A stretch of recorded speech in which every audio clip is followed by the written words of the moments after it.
Welcome to Nerd Shuttle, folks!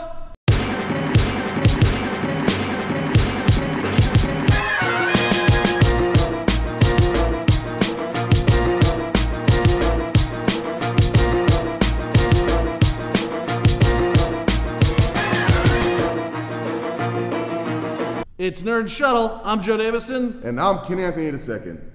And welcome to Nerd Shuttle. Your news for nerds. Comics, anime, movies. If you like it, we love it. That's how that works out. We love it more than you like it, probably.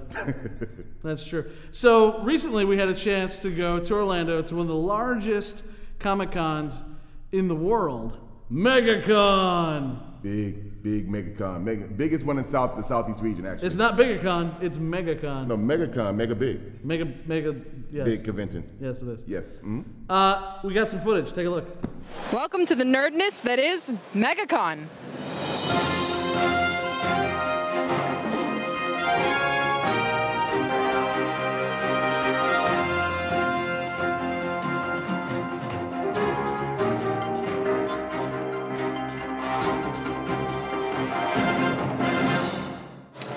You might be wondering just what you'll find at Megacon. Let me tell you, everything from your favorite comic book artists and comic books, to all the coolest merchandise you could imagine, to your favorite actors from shows like Star Trek, which, by the way, they have everyone from the Next Generation here today, which is phenomenal. Patrick Stewart was here earlier today. Everything that you could imagine, it's here. It's nerd paradise, one might say. Hi guys, I'm here with Rick Stafford from Orlando, Florida, and he and a friend of his actually conceptually designed and created this lovely suit of armor that he's wearing made from real leather. Rick, could you tell us more about the design and the development of this costume? Yeah, the design's been a year in the making. We wanted to do something that would pretty much raise the bar. Aquaman has gotten a kind of a bad rap for a long time, and we said, you know what, we've got to make him really, really cool. And the only way we're going to make him cool is to do something that is just above and beyond. And we said, you know what, nobody ever sees what he looks like in his throne. Everyone sees him swimming, or everyone sees him, you know, fighting on land. But what would he look like if he was on the throne? And we said, okay, that's what we're going to do. We're going to make him throne room armor, and that's how the concept came around. Awesome. Well, you definitely did Aquaman some serious justice. You might be asking yourself, well, if I went to Megacon, what am I going to find? Well, we're going to tell you. You're going to find your favorite comic book artist, your favorite actor. We have almost all of Star Trek Next Generation is here, which is amazing. Jonathan Frakes is running around. Patrick Stewart was here earlier. It's quite amazing. This guy here, that guy, Minecraft, all these Minecraft guys. It's a great time. If you've never been to Megacon, we recommend that you guys come out and check out Megacon. All right, back to you, Anya. What's up, nerddom? I'm here with the Aquabats. How are we doing today, fellas? Wonderful. Are we having a good time at this year's Megacon convention? It's absolutely great, yes. It's having a blast. It's pretty rad. I am satisfied. So how many of the fans here today have recognized your costumes and called you out for it? All of them. Just about all of them. Awesome. Nerd Shuttle coming at you with Artix Entertainment at the Micro Championship Wrestling match here at Megacon. Hi guys, I'm here with Artix, CEO of the company that brought you AdventureQuest. Are you dressed up as a paladin for us today? No, I am a paladin. I'm sorry about that. Video games by day, and by night, I sit in my computer lab, tracking the evil forces of the undead across the world, going on secret missions and battling them wherever they go! And no, really, that's it. And if I had to ask you who your favorite superhero was, which, by the way, I do, which one would you tell me? Two of the guys that I met here at the convention, who part of the wrestling crew, got me a poster of my hero, Bruce Campbell, the actor of Ash from the Evil Dead 2 and Army of Darkness. That's beautiful, my friend. Pretty much grew up on those movies. Didn't really go to school. I just watched those three movies over and over and over. And now you're the CEO of your own company. You can do anything. Believe. Now that, my friends, is the American dream. Hello, Nerd Shuttle fans. This is Anya again, and I'm here with Sugar James. Sugar James, do you have a favorite comic book superhero? My favorite comic book superhero would have to be Thor. And why is that? Because he carries a hammer and he's just awesome. Were you a fan of the Avengers movie? The Avengers, yes, I liked it. It was good. All right. And how have you been enjoying this Megacon experience so far? Would you recommend it to our fans out there? The Megacon is where it's at. It's so awesome. The fans are great. Love it. You heard it straight from Sugar James at Micro Championship Wrestling. This is the place to be. Thanks, everybody. Hi, guys. This is Anya, and I'm with Huggy from Micro Championship Wrestling. Huggy, what's your favorite superhero for our fans out there? Well, mine was Batman, Superman. Batman and Superman. If you had to pick, which one of the two would you rather be if you could be one over the other? Oh, Superman. I got fly. All right. All right. And how are you enjoying this Megacon so far? Is this new for you, or is this kind of like a regular thing? Well, my first time here, but I actually enjoy it. It's real nice, you know. Everybody's here, you know, it's real nice. Awesome. Well, I'm glad I got to talk to you today, and I hope that you have fun with all your fans. You too. Thank you. What's up, fans? I'm here with Samson, the MCW champion. Samson, if we could ask you who your favorite superhero was, what would you tell us? I would say Batman. And why is that? Because here you have a man that has no special abilities, no special powers. He didn't come from any different planet, but yet he takes his athleticism as well as his determination to fight for good, and with little creative gadgets and stuff like that, and he always comes out on top.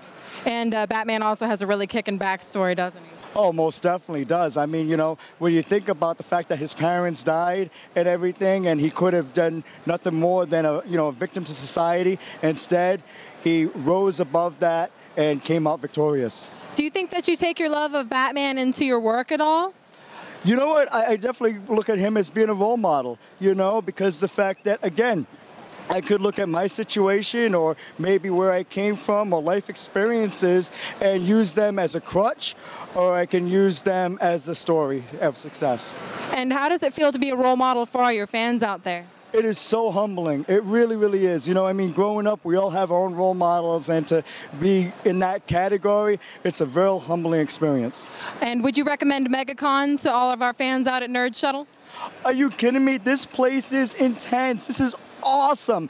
And I mean, if you're not here, you are missing the opportunity and the experience of a lifetime. You heard it from Samson, and something tells me this guy's telling the truth. Thanks, everybody. This is a stink-face match. We're the loser. Gets his face filled with, well, you know, he's on it himself. And he's going to have anything from the corner. Now you're all about to see the world's greatest geek. It's Stink-Face. How many people want to see German win this match? I'll come to your houses. Yeah, I'll come to your house, pal. I'll be there. Who wants to see Alex win this match?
I'm here with Chairman Platinum, who just got stomped into the ground by Meatball. Chairman Platinum, how are you feeling?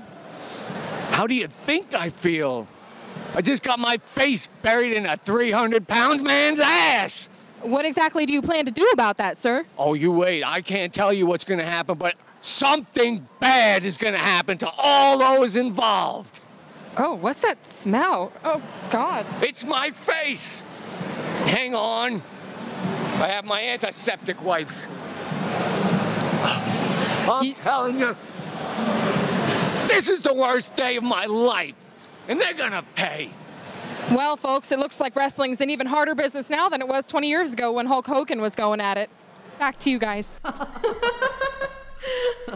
So we had a chance. We're going to our... What's this? These are our Artix Entertainment shirts. You didn't get one? No. How did you two get one and nobody thought about me at all? Really? Well, did you take these out of the back? That's your thing, Joe. I'm representing the evil one. Okay, well, evil Does this look core. sweet to you? I think I should have something to represent the whole Artix evil core. I don't. Get on that, Joe. Come on, Ken. Come on. I'll get you a t-shirt. Come on, we got him over here. Come We on. still love you. Come on. You're so cute. Come on.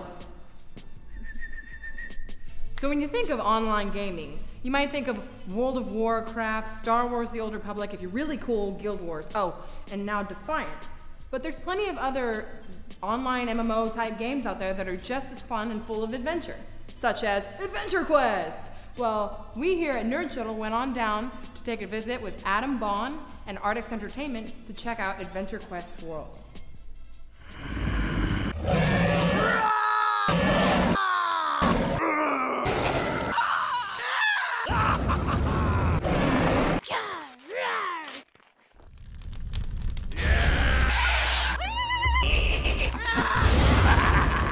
AdventureQuest Worlds, the multiplayer game that plays in your web browser. Rated everyone 10 and up. Play free now at aq.com.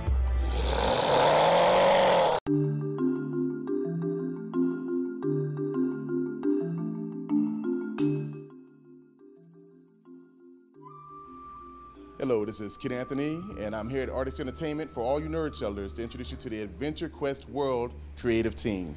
And I'm going to have her introduce herself. Hi, I'm Beline, and I am your favorite Pinkomancer. I also do lots of writing for AdventureQuest Worlds, including item descriptions and quest dialogue and all that fun stuff. Hi, I'm Alina. I'm one of the project leads of AdventureQuest Worlds. We're Artix Entertainment's flagship game. We have over 35 million players? Over 50 million players already. We update weekly. Our contents releases include new monsters, new storylines, a ton of new gear, and a couple shops. My name's Cicero. I'm the other team lead for AQ Worlds. I'm also the art coordinator for Artix Entertainment. I am Yarmy. I am the lead programmer. I maintain all the servers and the game client and fix all the bugs that show up in the game.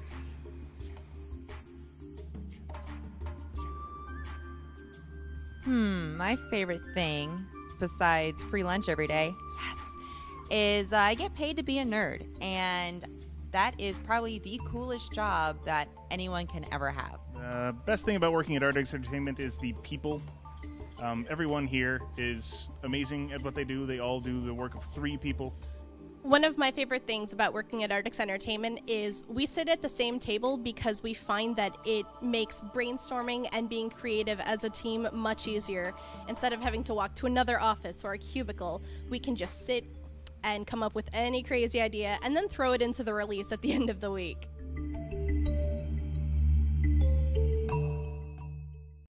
Let's talk about comics. Among the titles coming out this week for you to peruse in your favorite comic book store are The Guardians of the Galaxy. Being written by Brian Michael Bendis, one of the star writers of Marvel Comics.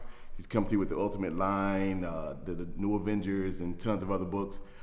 He gives a reason for Star-Lord to be motivated to bring back the Guardians team, which is perfectly timed for the Guardians of the Galaxy movie next year. So you know they're going to try to capitalize on that as much as possible and bring you all of the goodness.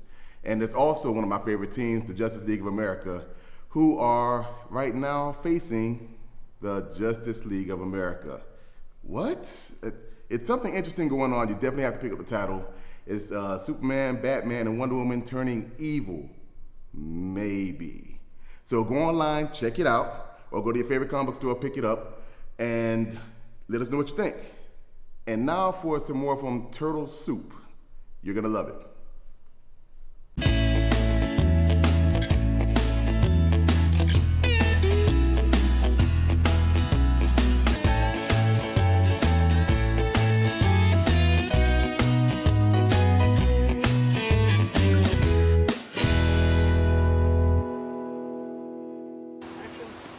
Grandpa Taters, look, there's one right over there. Ah! God dang! What's wrong with you? You said there's a hog. You don't shoot a shotgun from my face. My face is right here. Over that way. Stop. Keep it over there. What'd I tell you about the shotgun? You said the bullet comes out this side. Yeah, not on my face side. The show's on. Shush.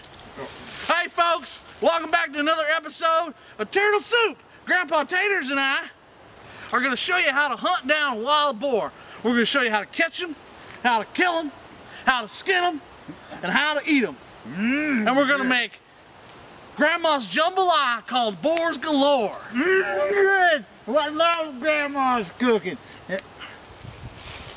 I ain't never seen a mosquito I like yet, though. Yeah, I hate mosquitoes. I mean, they suck your blood. Yeah, well, yeah. So, did you know that the wild boar is a subgenus of the Sophococcus? Sophococcus. It's a sarcophagus, like the mummies got them. It's a smart pig. Right, that's what that means. Like Porky Pig. Yeah, he was a smart pig, wasn't he? Yeah, he got in the movies. He never caught Bugs Bunny, though. No, what? Rabbit? Yeah, well, yeah. So, anyways, back to the wild boars. Wild boars, would you keep that out of my face? Well, wild boars got big old heads and stumpy little legs, kind of like your ex-girlfriend. Well, I know, I miss her. Yeah? I miss her. She was and they got big old tusks coming out of the top of and the bottom of their face. Yeah, I miss those tusks. You know, tusks are actually teeth. Teeth? Yeah, teeth. The tusks are teeth. I guess they use them for rooting around in the ground for, you know, snakes and ground birds, and I guess, you know, like rodents.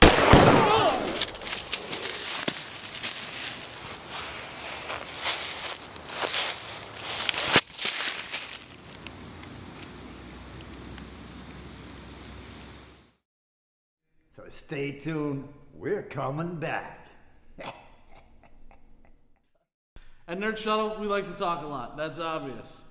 But we'd like to hear from you too. So if you send us an email and tell us what you like about the show, we might read it on the air. And if we read it on the air, you might win some sort of prize, like maybe this Artix action figure. Or this Artix action figure. So go ahead and send us an email. We'd like to hear from you. Now, for a segment we like to call, Who the Hell is Mike Snyder? Hey folks, Mike Snyder here for Nerd Shuttle. Today, Shannon and I got the chance to sit down with filmmaker Mike Mendez to discuss his career in the art of creeping you out with giant spiders, demonic possessions, and axe murderers. So now we finally have the answer to that age-old question, who the hell is Mike Mendez? Hi, I'm Mike Mendez, director of the movie Big Ass Spider, and I'm very excited to present to you the world premiere of the trailer. So here it is, we worked very hard on it, and when the movie comes out, please don't download it for free, because I will find you and I will kill you. Here it is. Appears to be a giant spider. Police are telling everyone to take cover, remain calm, and stay away from the spider. If I see the spider again, I will whoop his ass. We're gonna need a miracle. What I saw was 20 inches long and black. Oh, sounds funny. This thing is highly poisonous, aggressive, fast, smart. He's gonna be looking for food and fast. This is a big ass spider. You were scared too, shut up.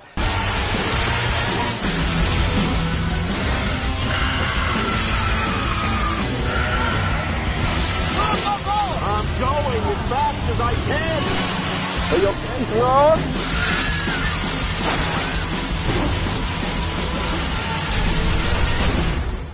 You better hide your kids, you better hide your wife, because it's a big-ass spider on the loose.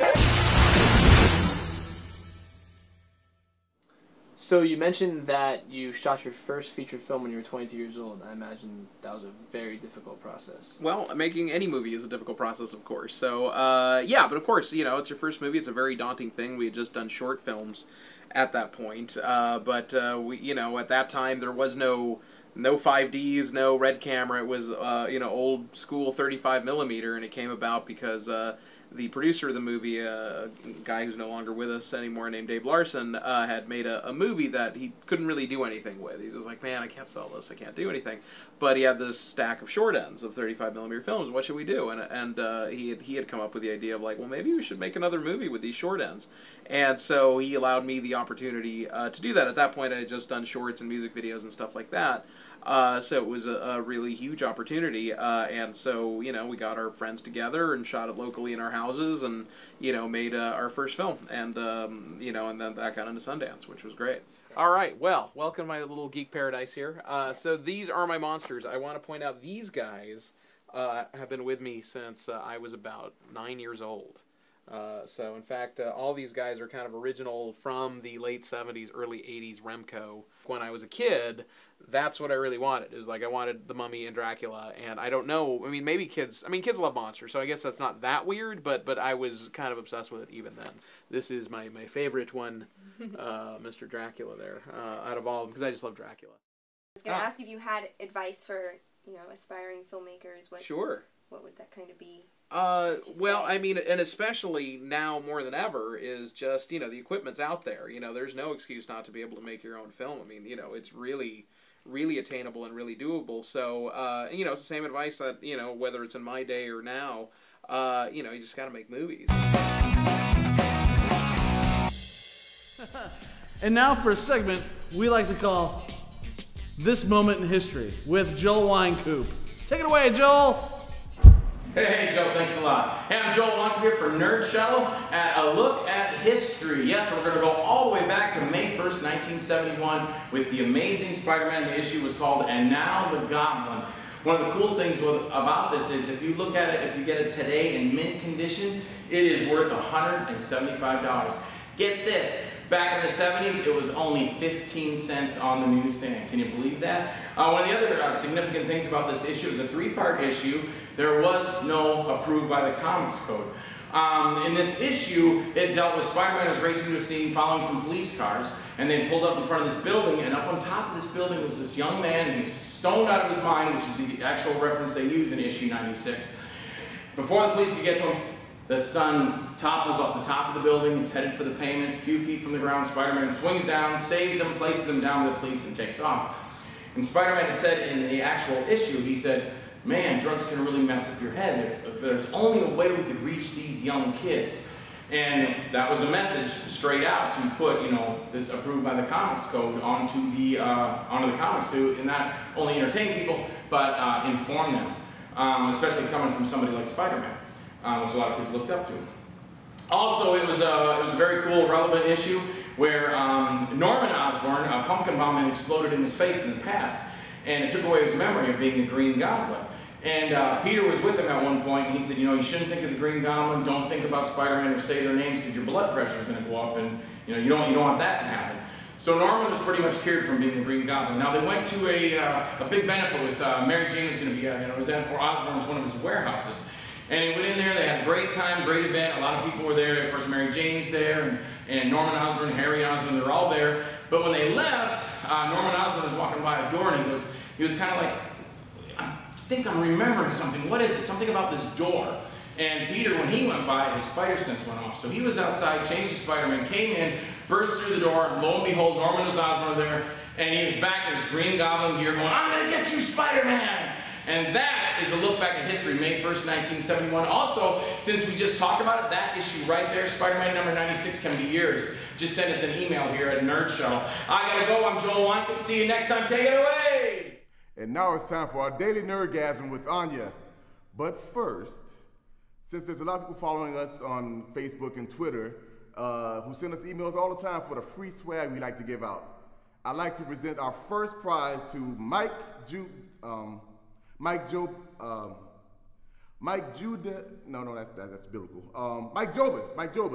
gets this original, one-of-a-kind picture of the Punisher by acclaimed comic book artist Nolan Collins. Congratulations, Mike Jobus. You know who you are. Yay, Mike! And now to Nerdgasm.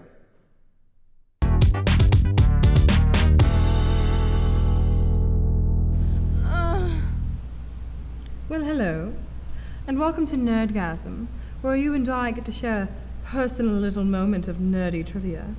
Did you know that the rifles used by the stormtroopers in the original Star Wars movies are essentially replicas of the Sterling Lima II Alpha III 9mm submachine gun, developed by the United Kingdom in the late 40s and used by the British and Canadian armies in the 50s? Positively nerdy.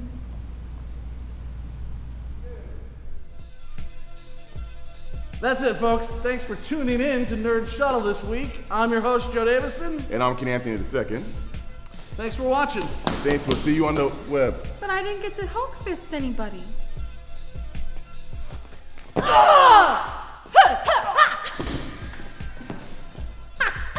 Hulk fist!